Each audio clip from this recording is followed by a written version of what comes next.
Welcome back to The Breakdown. So, gaya ng sabi ko kanina guys, meron tayong special guest ngayon. Isang businessman at team owner ng multiple champion team dito sa Toronto. Pare, kasama ko si JC, ang owner ng JC Trans, pare. Kamusta bro? Ayos lang. Kumusta? Yun. Salamat sa oras mo ah. Okay, so, diretso na kagad bro. Paano ka nagsimula bro? Paano ka nagsimula sa basketball? Basketball, nagsimula ako nung elementary pa lang ako. Grade 4. Yan, sumali ako nag-try out ako sa high school namin hanggang nagtuloy-tuloy na. Varsity ako ng grade 5, grade 6 hanggang sa lumipat kami ng high school. Taga saan ka pala sa atin bro? Taga ako, Pangasinan. Tubong Pangasinan.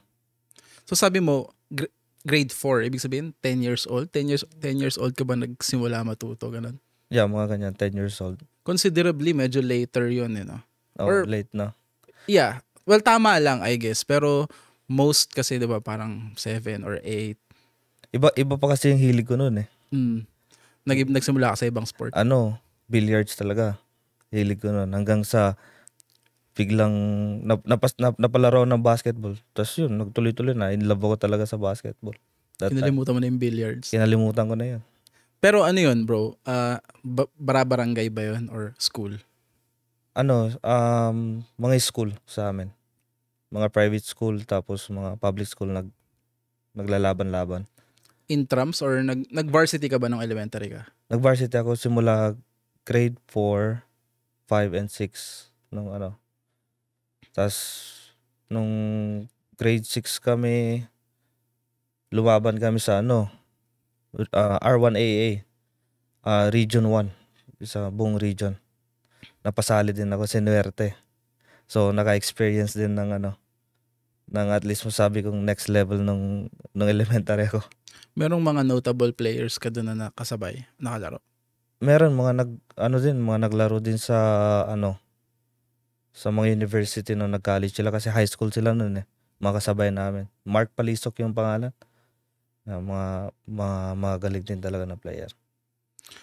Pero nung time na dinedevelop mo yung skills mo bro, nagkaroon ka ba ng parang formal training? Na-enroll ka ba ng parents mo sa mga skills training? Sa amin kasi libre lang yun eh. Kasi meron kasi yung namin, yung director namin, si Father Quinto. Talagang siya yung kumbaga tinutulungan niya kami na mga bata doon na mag-training talaga tuwing summer. So every summer nagti-training kami hanggang yun. Lagi lang kami sinusuportahan ng father na yan. Nang libre? Pari siya. Yun yung sa school niyo, di ba? Sa school namin. Kasi Catholic school kasi ako eh. Catholic school. Pero swerte yun kasi naalala ko, nung ilang taon ka na ba bro? Ngayon? If you don't mind me asking. 27. Nung mga time na yun, kasi nung lumalaki tayo bro, unang-una bihira yung mga skills training camp. Tapos kung meron man yung mga Milo Best, mahal.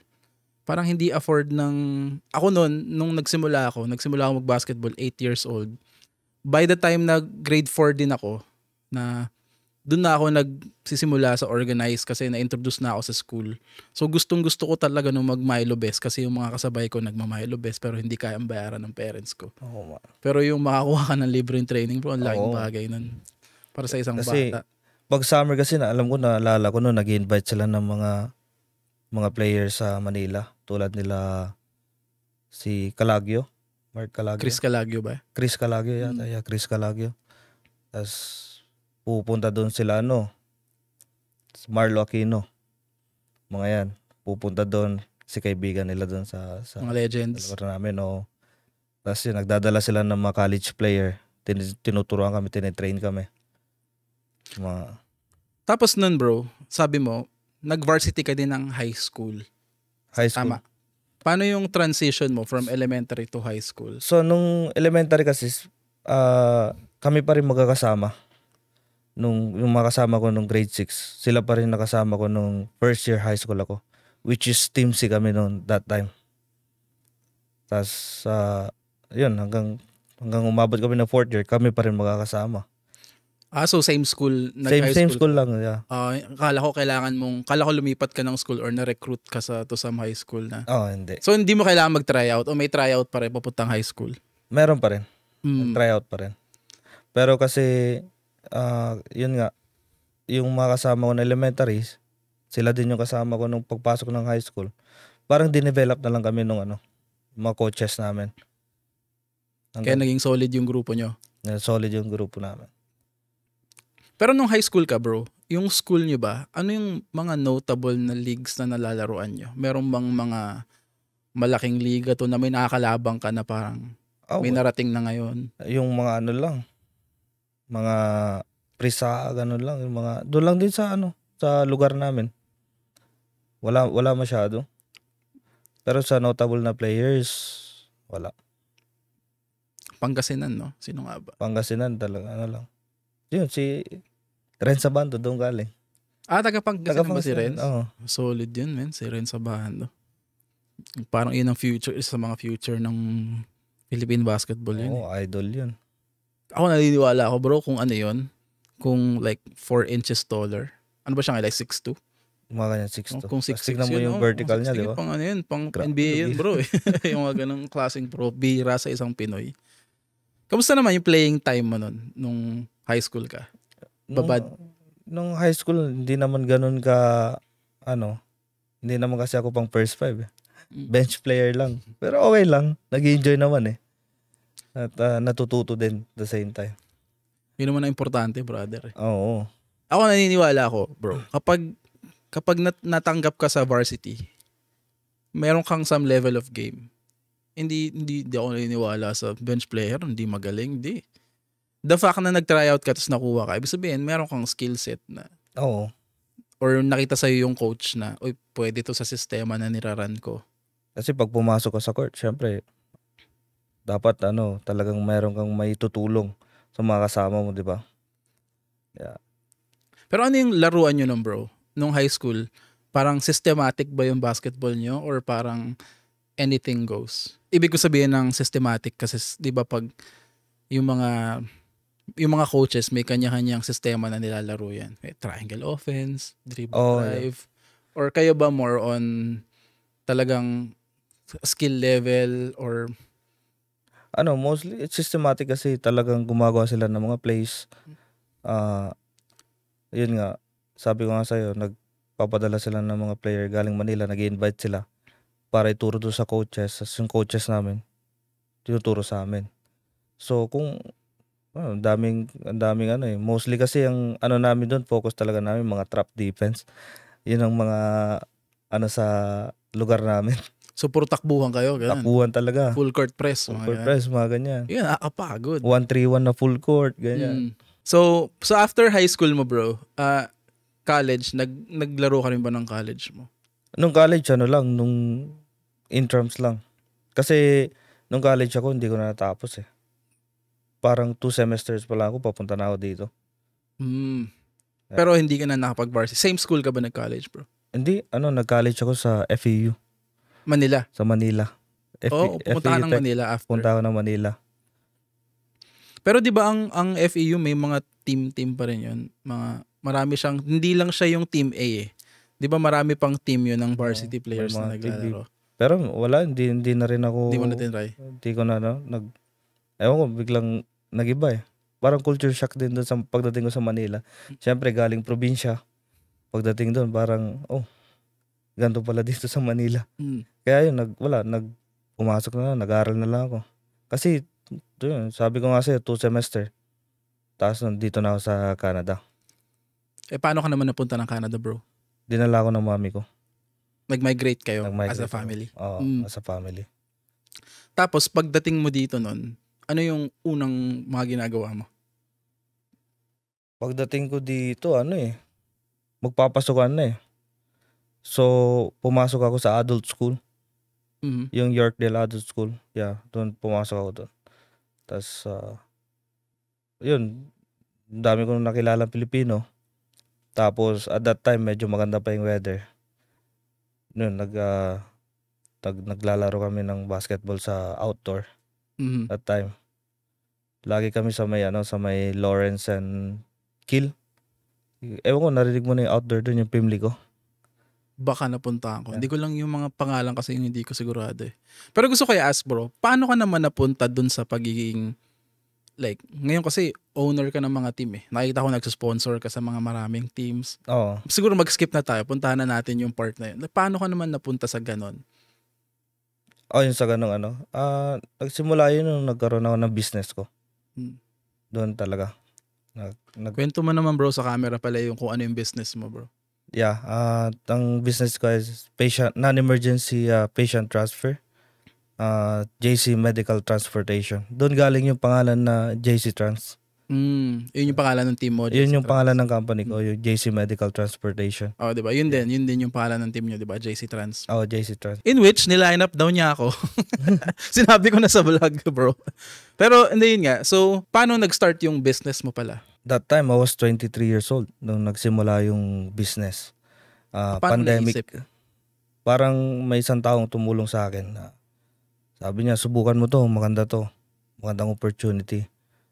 Sakto kaka-graduate ko lang ng college dito. Nag-aral kasi ako ng policing. Tapos, yun, sinubukan ko. Sabi nga nila, wala na mawawala kung di mo susubukan. So, sinubukan ko yun. So far, maganda naman yung kinalabasan. Kaya, kinuha ko yung opportunity na yun. Ang ano pala, under kasi yun ng Boyago Health.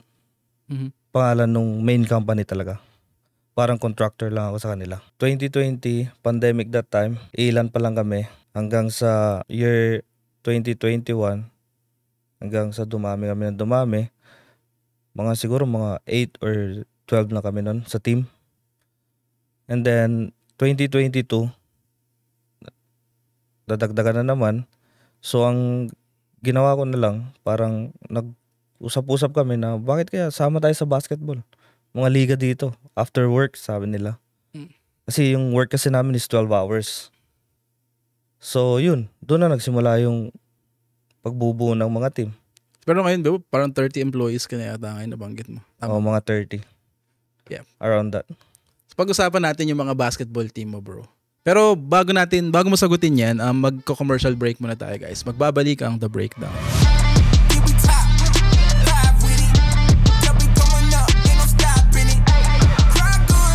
Yun, bro. So, pag-usapan naman natin yung mga teams mo, bro. Like, yung pinakauna mong team, like, kamusta yung experience nun? Pinakaunang team na nabuo namin is year back 2022 sa Enable League. Yun, umabot lang kami hanggang semifinals eh. Anong liga to, bro? Enable. Enable League. Yeah. Dito sa may Willowwood. JC Trans na yung pangalan ng team na to o hindi pa? Droplet.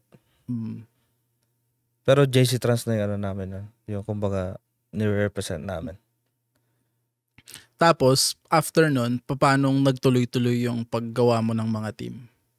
So, nangyari nun, pagkatapos ng liga namin doon, sumali kami sa sa Pinoy Hoops. Nagbuo kami ng team sa Rec, tapos nagbuo kami ng team sa Open Division. So sa Rec, yung mga kasama ko pa rin sa work, sa Open, doon na yung first time ko na mag-invite ng mga notable players dito sa Toronto. Tapos tulad nila Carl, nila Cedric Pelayo, sino pa? EJ Perez. Mga idol. Sila Eric. Sila Ron. Yeah, yung mga player na yun. Magagalit ba sila pag tinanong kita kung sino ang paborito mong player sa kanila? Kanila? Ilan ba? Ikaw, kahit ilan, bro. Dito sa Toronto.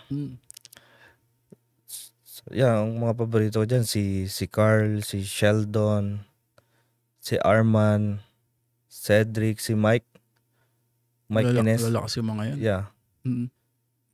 Sila Gerald. Ang dami nila eh. EJ, si Abe. Mga players na yun. Ang dami nila. Ang dami magaling na players dito. Pero kwento natin, bro, yung mga na-accomplish mo ng mga teams na binuo mo, bro. Yun kasi kaya isa sa dahilan kung ba't bumuo ng team na ganon is work-life balance, kumbaga. Yung napaka-importante kasi sa ano natin ngayon is yung mental health, di ba? Hindi na lang lagi puro work. So at least at the same time, may day na maglalaro kami ng basketball, magkakasama kami. Kasi magkasama na kami sa work, magkasama din kami sa basketball, which is parang bonding na rin. Parang team building, parang ganun. At least, merong ibang bagay na, alam mo yun, na hindi lang puro work ang, ano. Tsaka parang pamilya. Tsaka parang pamilya. Tsaka pagdating sa basketball court, sobrang solid yung chemistry nun. Na ganun na magkakasama talaga. Kasi ang ginagawa kasi namin, pag, pare-pareho lang yung magkakasama eh. Next liga, ganun ulit, sila lang ulit. Ganun lang, hindi na yung, kung iba-iba yung kinukuha. Yun. Tapos, nagkakilala kami ni SG. Si Boss SG. Shout out sa'yo. Nagkakilala kami ni SG. Usap kami. Tapos, sabi niya, parang magsama kaya tayo sa magputay na isang team. Sponsor namin 2. Doon na nagsimula yung mga team namin. Ang unang naanoan ko yung sa may London. Intercity. Anong year to, bro? Last year, March. January. Ito ba yung nag-champion kayo? Nag-champion kami. Tapos sino mga players mo dito? Si Sheldon, si IC, Abe, Gerald, si David, Hans, Paul, sino ba? Si John Zamora, Jerick Olsen. Yung mga yan. Lalakas pala, binubuo mong team no? Di naman sa... Pero ano yun bro, yung mga una mong binuo, player ka ba nun? Naglalaro ka ba dun? Hindi.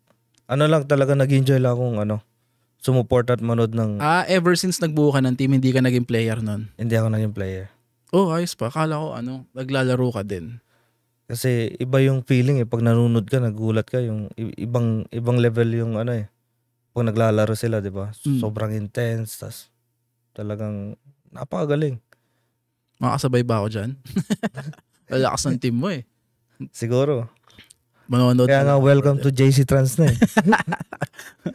manonood na lang muna ako. Magko-coach na lang ako sa sidelines, brother. Sabi ko nga sa'yo, mag-coach ka Gusto ko, talagang sa totoo lang, gustong-gusto ko na. Nag-ano nga ako ngayon nagtatawag ako ng, aside from sa pagko-coach, gusto kong maglaro ulit. Pero obviously, sobrang tagal ko nang di naglalaro. Wala ako sa kondisyon, sobrang tagal na talaga. Nag-ano nga ako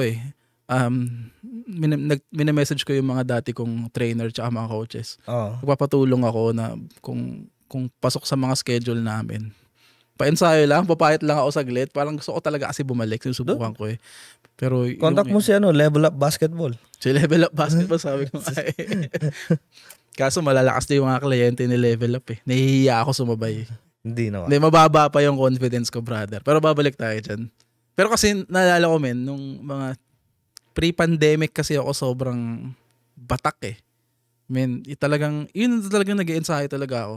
Skills training ako, nag-workout ako, tapos 2 liga ko pag weekend, mga ganon. Hindi ko naman masasabi na magaling ako mag-basketball. Hindi talaga, Pag nakita mo, siguro banu talaga ako. Mahilig lang. Grabe naman yung banu, hindi naman siguro. Basta, makikita mo. Ako, parang feeling ko talaga growing up. Ako yung tipo na parang mahal na mahal ko yung basketball pero hindi para sa akin. Gets mo ba ibig sabihin, bro? Yung parang gustong-gusto mo isang bagay pero never kang gumaling. Pero siguro kaya lang ako gano'n kasi masipag akong mag-ensayo. Masipag akong mag-training, masipag akong mag-aral. Kaya ako nag-coaching kasi gusto kong matutunan yung iba't ibang sistema. Kung bakit tinatakbo yung ganito, anong purpose nung ganito, bakit pag triangle offense, ganito yung, parang alam mo yun, para malagay, hindi ako sobrang athletic, hindi ako mabilis tumakbo as a player, pero maraming players na effective na hindi naman ganun. Alam mo yun? Luka Doncic, di ba? Hindi mo kailangan maging ganun. Kailangan matalino ka lang sa laro. Matalino lang. IQ lang talaga importante sa paglalaro ng basketball. Yung ano ba bro? Nagko-coaching ka rin ba? O talagang more on team owner ka lang? Minsan naman. Siyempre, kailangan mo i-motivate yung player, di ba? Ay, hindi. Gusto ko pala itanong bro. Kasi marami kang binubuo na team.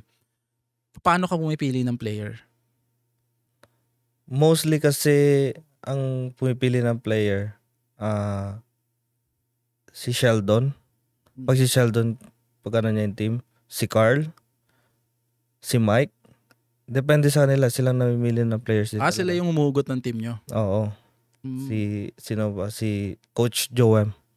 Coach Joem yun yung nakasama ko na yung coach na humugot sa mga ibang lahi.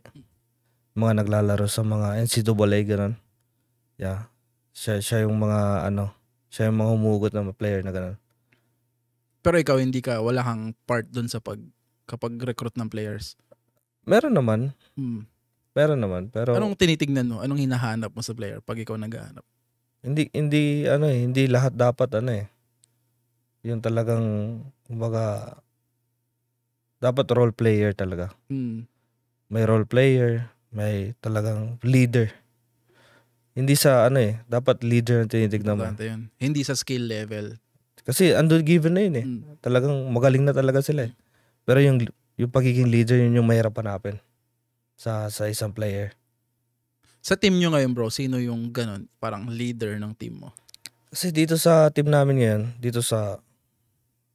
mostly kasi ngayon mga kasama ko lang sa work So, ang team leader namin is si Carl tsaka si Rudy.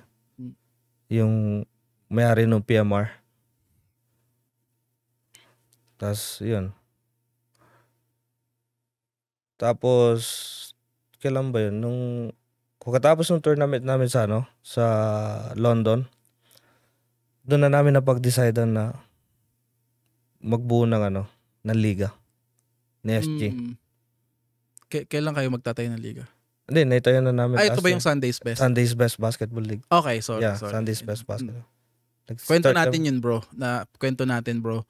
Paano naman na-conceptualize yung Sunday's Best Basketball? Kasi nag-sponsor kami ni SG ng mga team.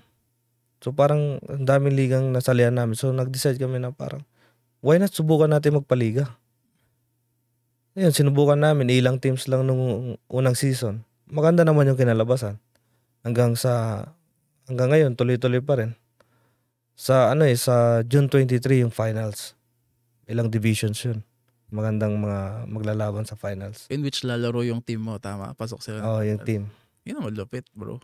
Subukan ko makapunta dun. Pero, try ko, kasabi kasi ni Gerald, naalala ko pumunta si Gerald dito last time, ng Friday Night Basketball. Sinadya niya na Friday yung liga niya para makapaglaro pa siya ng weekend. Kayo bro, anong kwento kung bakit Sunday nyo ginawa yung liga nyo? Sunday kasi meron ng Friday and Saturday. Siyempre, respeto din sa kanila. At Sunday is like family day, di ba? Let's say after church or after na magawain sa bahay. Sa hapon, maglalaro sila ng basketball.